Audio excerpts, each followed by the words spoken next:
आमच्या खनकचा जन्म महाशिवरात्रीचा. ती लहान असताना रडायची, तर आम्ही तिला मोबाईलमध्ये ओम नमः शिवाय लावायचो आणि ती एकदम रडायची, थांबायची. म्हणजे ओम नमः शिवाय आणि साम सदाशिवचं तिचं अगदी जवळचं नातं. तिला बाहेर फिरायला नेल्यानंतर देखील तिची पावलं आपसुकच मंदिराकडे वळतात.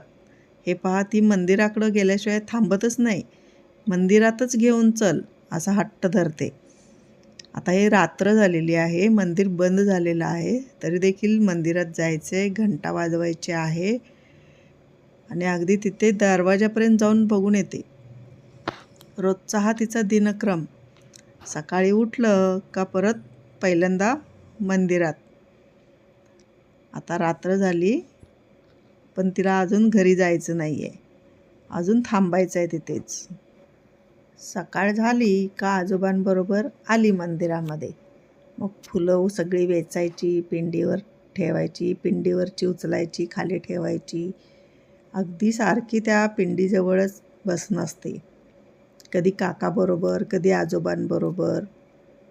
तिचा हा आता रोजचा दिनक्रम होऊन राहिलेला आहे.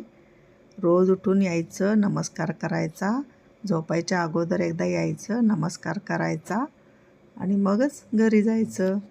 हे पहा, आता आली काकाबरोबर.